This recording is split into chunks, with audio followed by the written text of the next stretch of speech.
Okay, so welcome to Upwork Masterclass lesson number 2.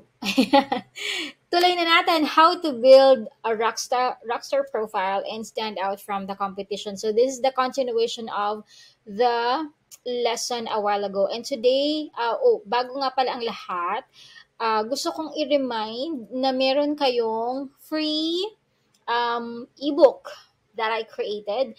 This is the Upwork tutorial and best practices. Please go ahead and download it somewhere here on this masterclass. You're going to need this. You will see here step 1, go to Upwork. Step 2, choose your plan. And so this is a step by step. Create your profile, create your portfolio. Ayan. So makakatulong sa inyo to as you build your outstanding profile in Upwork. Okay? So, yun lang. Reminder lang. Okay, now let's go to the continuation of the lesson. In this video, I am going to show you different kinds of profiles, and then later on, we will dissect each and every part of the profile. Ano yung mga importanteng malaman ninyo in terms of the profile ni Upwork, and how are you going to optimize it. And then later on, I'm also going to show you different kinds of profiles ng mga 100% success rate, mga top rated, so that you will have an idea why are they top rated, what are the things that they do in their profile that really stand out, what I like about their profiles, and we might also encounter profiles that are not so good and baka kailangan nilang i-improve on something. Okay? So, yun yung mga kakailanganin natin. Now, I'm going to show you some of the profiles na marami na ring laman. But of course, since you are a newbie, if you will be starting from zero, everything that you will see here are from scratch. So don't worry about it. We will just go through this, and then please take time to really create an outstanding profile. Okay? Talagang siksikin, isipin mo ano yung mga skills na meron ka, ano yung mga skills that you think you can showcase. And don't worry, in Freelance to Freedom, there are so many skills that are highlighted and are showcased here, so you can choose them. And then I will never stop creating skill-based courses para meron kayong idea, and you can be also guided on how you can be good at something and how you can showcase that as your skill and charge a lot of money. Okay, so without further ado, let's go ahead and introduce to you Miss Lucia. This is a profile, an example Upwork profile. So, makikita mo dito yung kanyang picture, yung kanyang first and last name. She's from Uruguay, 100% job success, and she's a top rated. Now, you will see here that there are different kinds of profiles. This is a new feature in Upwork. You will see two kinds. One is a generic profile or a general profile, and number two is a specialized profile. Later on, we will see kung nasaan yung specialized profile. Ang specialized profile, what it means is when you have multi-skills, different skills that you can offer your clients. So, marami siya. What you can do is you can have one profile for a very specific skill and another profile for another one. So, for example, ako, I am a customer service, and at the same time, I can do e-commerce, digital marketing. So, pag pinaghalo-halo mo yon sa isang profile, medyo magulo nga naman. But, what you can do, and what Upwork did here is an amazing job, hiniwalay niya yung specialized profile. So, I can have a profile solely for customer service lang, and I can also have a profile solely for e-commerce lang. So, when I get to choose it and showcase it to the clients, yung e-commerce profile ko, ang ipapakita ko for those people who would be hiring me as an e-commerce specialist. And those people would be hiring me as a customer service, isang profile lang. Kuha. So yan, mamaya papakita natin yan. But there is that kind of thing now in Upwork. So there's a general profile, and then there is a specialized profile. So in this example, this is what we call the title. So video editor siya. At once, yung pinakamalaking font dito na makikita mo na bold, that is the title of this specific freelancer. So she is a video editor. And this is what we call the overview or sometimes they call it the cover letter. Some freelancers make it as a cover letter for for the clients. It's a short description of what you are and what you offer. This is her hourly rate. This is the total earned niya, $30,000, 82 jobs she had, and 1,700 work hours. This is Michael. This is how it looks like from a client um, point of view. So I can click on hire. I can invite this person to get into my listing. So I have a client profile kasi I'm also a client in Upwork. So I have this profile, so I can see kung sino-sino yung mga freelancers who are uh, capable of doing things, and you who are parang suited in whatever I'd like for them to do.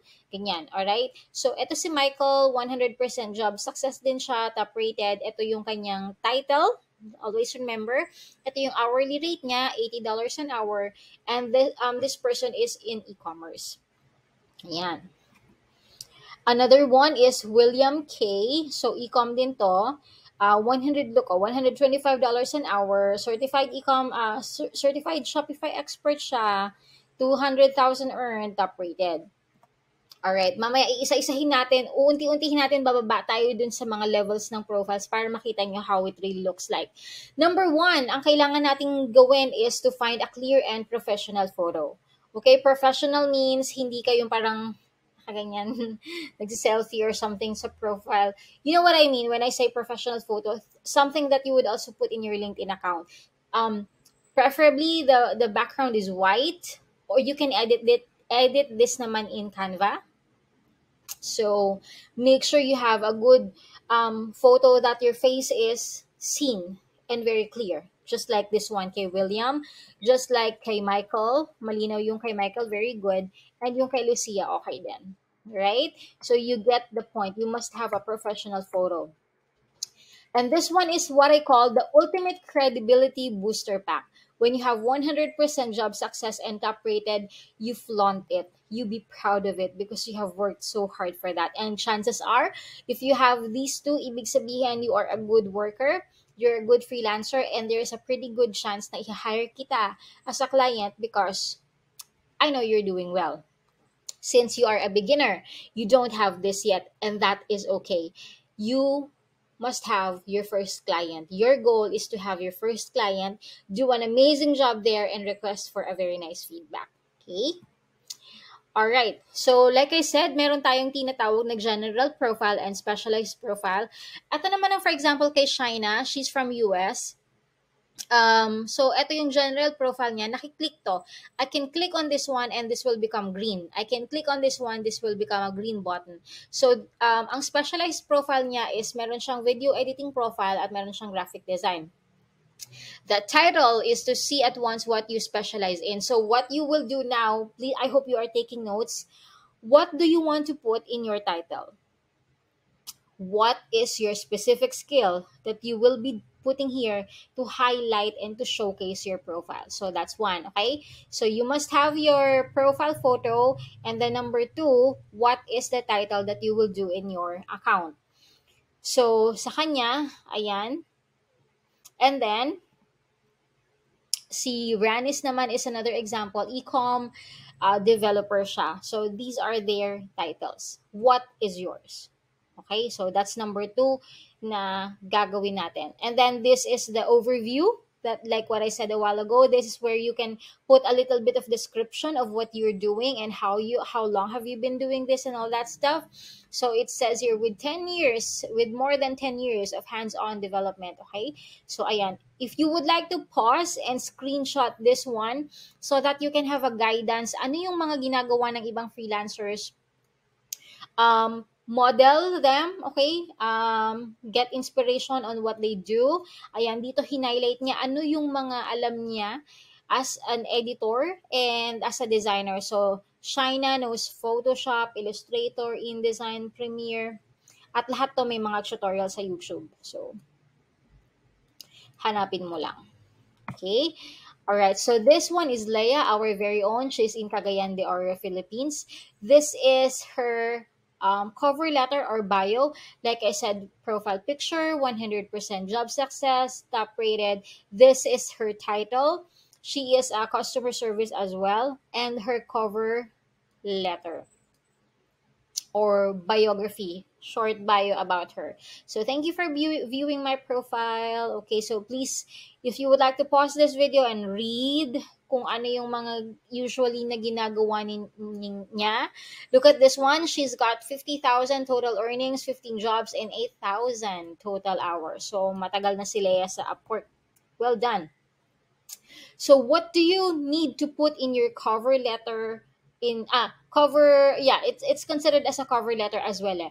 Parang cover letter and at the same time overview. Nakita mo yung kanina kay Leia, 'di ba? Sabi niya, "Thank you for viewing my profile. Hi, I'm Leia." Yan, you can put it something like that.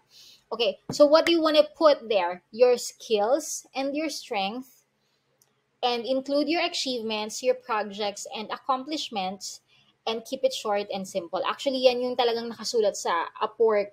Later on, I'm gonna show it to you. This is another example of a title, a headline, and showcasing the overview or the bio. Okay?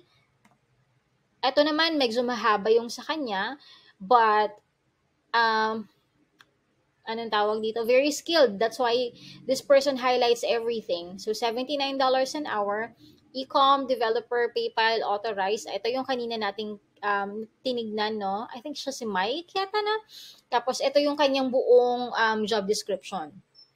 Ito yung buong overview niya. So, look how talented and skilled this person is. So, worthy naman na $79 an hour yung kanyang initial rate.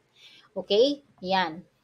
Another person, another example, it's a senior Amazon store developer. Do you want to sell on Amazon and don't know how? So, sa kanya naman parang pa-question mark. Yan. So, more than 10 years of experience. Okay, so I want you to do the same for you. How do you want to position yourself in your profile? Okay? And later on, siguro we can have an audit, or you can show me how your profile looks like, and probably we can sit down on a coaching call with you guys, so we'll see kung ano yung pwede nating i-improve sa inyong mga profile. Next thing that I'd like you to do is change your hourly rate. So there is a part in your profile where you can also change the hourly rate. This one, I screenshot my old profile. Hindi ko na kasi ginagamit. Pero this one is my initial charge. The last time I used this Upwork profile was $25. So notice here that the hourly rate is 25, and then the 20% Upwork fee, so magle-less siya. So you will receive $20 an hour. So as you provide the hourly rate, you have to also put into consideration that there will be a service fee ni Upwork na 20% initially on your first $0 to $500. Okay? Ayan, that's the hourly rate. And then, yan. And then, eto sa part na to, you can see here, like I said, your Upwork account or profile is a one-stop shop. So, dito mo makikita ilang trabaho na yung nagawa nung freelancer na to, how many hours na siyang nag-dedicate dito sa projects na to, ganyan, and the total earnings. So, your profile account can also be public. Okay? Kapag naka-freelancer plus ka, yung membership na naka-upgrade, you can definitely have it in public. So, people can see this. So that even if people who are not in Upwork, they can definitely hire you when they see your profile at lumabas ka dun sa mga job searches. Does it make sense? Ayan. So, this William is the title, overview, hourly rate. You can change this if you would like to. And this is the parang under his belt. Yan na yung kanyang mga nagawa. Alright? And as a client, I also see this. Likely to be hired soon. Makikita namin dito ilang beses na view yung kanyang profile. So, recently invited 96 times. Diba? Imagine this one. That's a real account. I screenshot something from my client account. So, this person has a lot of invitation. And you can be one too in the future. Pagtatrabahuhan natin yan together. Okay? Gagawin natin yan. Para ikaw naman yan, pinag-aagawan ng mga client. And then you please adjust also. So lahat ng mga screenshot na pinapakita ko sa inyo to, one by one, makikita mo to sa profile mo. I'm just making screenshots of this para hindi ako malito rin sa profile because I have a tendency to jump from one page to another. So para mas organized lang tayo. Now you can also see the availability badge. Are you available to work right now? There is a way like you can activate this available now in Upwork para makita ng mga clients na, hey, I'm open for job. I can take some tasks right now. And then you also decide how many hours per week can you handle. Is it more than 30 hours, less than, as needed, or none? If you, but of course you will not choose that if if you're looking for a specific client or gig right now. And then yung profile visibility is public. Kapag ka naka pro account, you will have the choice to have it in public. Okay, so like this one nga. Later on, I'm gonna show this to you. This is the profile setting. So you can change your visibility, drop down, and then yung project mo, dapat both short-term and long-term. Kasi may mga client naman na hindi rin naman sila short-term lang. They're really looking for long-term projects. So both na lang, just to cover your bases, okay? And then you have an option to hide your Upwork earnings. It's up to you if you are on Freelancer Plus as well. You have an option to do that. The next part of the profile is the job, the work history. Dito natin makikita yung yung history nung profile, kung ilang beses na siya ilan na yung completed jobs, ilan yung in progress. So this person has 36 jobs completed. In progress nga, that person has hindi naman siya busy. Meron siyang 12 in progress clients and projects. So, ayan, 773 total, $80 an hour, and then 10 hours siya nagtrabaho dito. So, ayan, yung makikita mo yung feedback ng mga clients sa kanya. Si Mark is highly knowledgeable, efficient, and organized. So, these are the feedback of the clients. So, ayan, makikita mo to. Sa ngayon, if you are a newbie, if total beginner, zero, wala ka pa nito. So, this is empty pa. Pero, don't worry about it. As we go and as we progress and as you learn here, in the future, you will have this. My only request to you, as your mentor, as your coach, pangalagaan mo yung mga client na darating sa'yo. Okay, these are blessings that are coming in your way. These are people whom once you prayed for and now they're here. So make sure that you do a wonderful job. Okay? So ito naman, in progress nga is 108. If you notice, diba, multiple clients. It doesn't have to be like one client lang all throughout the entirety of your 40 hours per week or something. You are a freelancer. You can get multiple for as long as you can handle. Okay?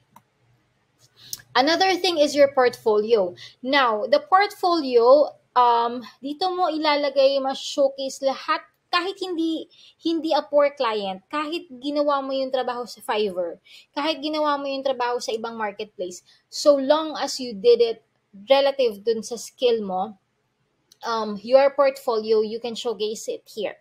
So anything that has meron kang tatak nung work mo doon that you can show people, these are my accomplishments. These are the things that I worked on. You put that in your portfolio, okay? And then the next one is yung skills mo. You have to choose kung ano yung mga, you can actually like put maximum of 15 skills dito. At the time of this recording, it can change. Pero at the moment, you can put 15 na skills na meron ka. Just type it in and then lalabas naman yung skills na yun sa Upwork. And then, ito yung sinasabi ko na add portfolio project. So, from here, you can click this one. Meron siyang plus sign dyan. And then, you can add your portfolio projects here. You can add the details. You can preview it. And then, ano yung mga profile. Kung meron ka mang, di ba, specialized profile. Kung meron kang, is this going to the customer service side or the e-commerce side? Mga ganyan, okay? Yan. So, play around with this. Please, you will not mess this up. I promise you. Please go ahead and check your profiles now. Check Upwork. Okay? Ito yung mga skills. Ayan na nga sinasabi ko. Maximum of 15 skills. You have to keep this up to date as well. So sa mga nandito naman na nagre-review, make sure that from time to time you check your Upwork account as well. Don't make it stagnant like mine. Okay? Lesson learned. Lalo na kung freelancer ka pa din at marami kang mga clients na nakukuha ngayon, it's always good to update your profile maybe 6 months, every 6 months or something. So, lalo na kapag kami mga baguhang skills na nakukuha, right? We never stop learning, we continue learning.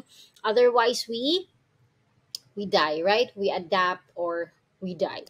So, I mean, not literally, but in terms of monetary, in terms of our progress, ganyan. So, make sure that you are continuously learning and getting some skills upgrade. And once you do an upgrade, you put that here as well. Okay? Ayan. And then you will also be putting at the bottom part of your account, you will see here, you will put your history of employment. Saan ka nagtrabaho dati? Ayan. So lahat ng ito ay nandun sa, is that the last slide? Okay. So lahat ng yan ay nandun sa PDF file na ibinigay ko sa inyo. Please go ahead and make sure to read it, ha? Now let's go to e-commerce profiles. Mabilis lang. Well, not e-commerce profile, but profiles in general. Naka-filter lang siya sa e-com kasi I was trying to hire somebody. Okay, so let's make an example. Ito na lang, sige, dahil siya yung nandito sa top page natin. So, ganito maghanap yung mga clients usually ng mga freelancers. So, let's see. Tingnan natin yung mga iba't ibang profile. So, si Amar is in the US, 100% top rated. So, good profile picture, $80 an hour. Lahat, guys, nung mga nandito, in your own profile, meron kang makikita doon na parang pencil. You go ahead and edit that. Kapag ka meron kang mga nakikita na clickable, halimbawa, yan yung mga ganyan, parang pencils na ganyan, you can click them like this one. Okay, you can edit that. So go ahead and go to your profiles and click them and start making some changes on your account. So this one is an e-commerce Google and FB ad expert. So if you are one of my students and you would like to have like a pattern for your profiles on how you can create a Facebook profile, this is a very good example. So this freelancer, okay, ito yung specialized profile na sinasabi ko kanina. SEM or Search Engine Marketing, meron siyang nag-gather na 573 hours for this specific skill alone. $40,000, 60,000 all stat. Ayan. So, ganyan. Ito yung kanyang title. Nag-specialize siya sa SEM. Ito yung kanyang cover photo or cover letter or overview niya. Ayan, do you need someone? Look at this one. What I like about this is very clean. Napakalinis nung kanyang hindi masakit basahin sa mata. May mga bullet format. Okay? So, kung ako yung client, sabi niya, do you need someone you can trust to generate consistent and qualified leads? If my answer is yes, I will be interested with this person. Would you like to get 3 times ROI from your paid ad spend? Yes na yes, right? Or scale your current campaign. This is a very good overview. And then, bullet form din to. Okay, so I'm highly skilled in the following Google Ads. And then, meron siyang description specifically kung ano yung kaya niyang gawin. Sa Facebook Ads din. O, marunong siyang mag-audit, mag-pixel, mag-ad copy. Okay, hire me too. Very wonderful. No wonder that this person is top rated kasi maganda yung nakita mo kung paano nag-stand out yung profile niya. Siguro mamaya, pag may panahon pa, bibigyan ko kayo ng mga examples din ng mga profile na kailangan ng improvement para makita natin in comparison kung ano yung mga kailangan gawin ng isang freelancer.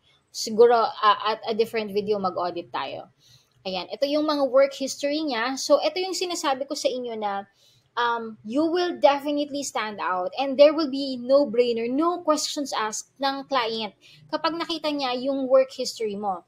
Now that you are a beginner, it's okay. Zero pa to, 'di ba? Pero as you grow in this industry, which you will definitely get a lot of feedback like this. So, 5-star to, meron siyang mga testimonials dito, and then nag-respond siya, what's his name again? Si Amar. So, sabi ni Amar, thank you so much for the great review. He did an excellent work. You know what? Why this is so powerful? Because these are the clients na nakatrabaho hand in hand ni Amar. If he did not do a wonderful job, that client could have given him one as a feedback. Para tong ano eh, para tong Lazada. Para siyang eBay or Amazon. Okay, so you put a review kapag ka maganda yung product, di ba? Parang ganon. So, ayan. Google Ads expert, FB Ads expert. Makikita mo rin dito kung gaano katagal yung client sa kanya. This person was hired $55. I told you guys, meron talaga. It doesn't matter kung nasa Philippines ka or United States. For this is a skill na labanan. Okay? What at the end of it all is that how good are you? How skilled are you? How specialized are you? I don't care if you're from Pakistan, or people don't care if you're from India or Philippines or wherever in the world. It doesn't matter. Okay? The internet is a great equalizer now. It doesn't matter if you're a college graduate or drop out or high school grad or not even high school graduate. For as long as you can do the job, the question here is, can you handle it? And there are so many skills right now that are available. Number one, with me, I can teach you. And then number two, you have a lot of mentors out there. And then number three, you can find Google and YouTube. There are free tools there that are, not as good as the paid, but they're also good. Diba? Kaya lang kasi ang maganda sa mga paid na ganito, ano na siya, naka-strategize na siya, naka-curriculum na. So, susundan mo na lang. Mas madaling maintindihan, di ba? So, may mentor ka na ganyan. But you paid for this. Something like that. Okay? Ayun, segue lang. Ayan, so looking for digital marketer, or this person has done 47 hours sa kanya, $3,000. Okay? So, ayan. And then this is his portfolio. Tignan natin. Ayan. So, ito ang kanyang portfolio. Ibig sabihin, sabi niya dito, nag-increase yung sales ni client from 870,000 to 1.1 million because of him doing this. Amazing job, right? So that's why he has the confidence to really showcase this one. Oh, ayan yung mga tags, description, ito yung mga portfolio. Tapos, you can put your skills as well. Ikaw, ano yung mga, kung halimbawa wala ka pa talagang portfolio, di ba sabi natin, pwede kang kumuha ng free in exchange for a testimonial or experience. You can offer for free sa ibang tao muna. I can do it for free. I just want your feedback in the end of this para I can put it on my profile, something like that. Yeah, you can do that. Tapos ito, skills and expertise niya, you can put 15 here, di ba? Per skill tag. Ito yung mga certification niya. These certification naman, guys, are exams ni Upwork. So once you're done with the certification, you will email Upwork, and then they will verify. Oops, nawala. They will verify, and then ilalagay nila sa profile mo. This is very good kasi this person knows what he's doing. Kasi ayan, may mga certification siya eh. And then this one is an employee. This is an amazing profile, guys. So I would highly recommend that you pattern and have inspiration from Amar. Ayan. Good job, Amar. Thank you for thank you for your example. Halimbawa naman natin customer service.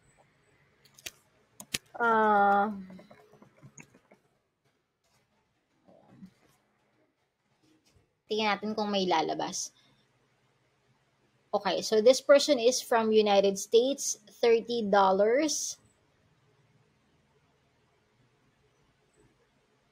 Ang specialized niya naman ay telemarketing. O, sabi niya, I'm ecstatic you visited my profile. Ayan. Alright, so this person has the following skills. Note that she also makes bulleted form. Likely to be hired soon. There are 32 views in her account, 90,000 sa telemarketing. All stats niya, 100,000 earning. You can also put your education. Nakalimutan ko yatang sabihin yun kanina. Tapos, she's under this agency. She has 7 jobs in progress. She has completed 16 jobs. $25 an hour, $20 an hour, telemarketer for B2B. Ayan. So, marami na siyang mga work. Ito yung kanyang mga specialty. Employment. So, wala siyang portfolio na nakalagay. Okay lang kasi marami naman siyang mga nabawi naman kahit walang portfolio, nabawi naman ang client feedback at saka number of hours niya sa mga clients. So, ito yung kanyang employment history. She's been a team leader. She's from the Philippines, actually. Pero nakalagay sa profile niya ay United States. Mhm. Probably lumipat. Ayan. And then, other experiences. Ayan. So, good job din dito. Si Maria Paula. Let's take another one. Ito, si Deborah. Did I put United States? Okay, tanggalin natin yung location ng United States. This one is Maria Teresa. Let's take it. Let's have a check on our own. We don't want to call you out, so this is totally random, no? Nakita nyo naman. Picture lang to. Sige, click natin siya. Ayan. Si Miss Maria Teresa is top rated as well, $12. 100% job success. Very good. So, parang nag-audit na tayo, ano? Ayan. So, this person, I will woman with determination. So, mapapansin mo agad sa umpisa pa lang, ano yung kanyang skill. Hinighlight niya na agad yan. I'm a top seller in sales, customer service. So, meron siyang isang job. So, bago pa lang yung profile ni Teresa. But look, she can definitely charge $12 an hour na. So, if she's the top rated, so by all means, so this one has $5 an hour. So isa pa lang yung completed job niya, hindi siya nabigyan ng feedback. Okay? Sometimes ganun may mga clients na hindi nagbibigay ng feedback. Tapos verified yung ID. Ito yung mga skills listed niya. There is a testimonial from okay, verified. Johnny stayed with our company. Okay. And then employment history. Ayan. Alright, so there you go. What I would like you to do now is go ahead and check your profiles. Begin working on your profile. If you have any questions at all, any clarification about this, I'll be more than happy to answer, and I will see you on the next video.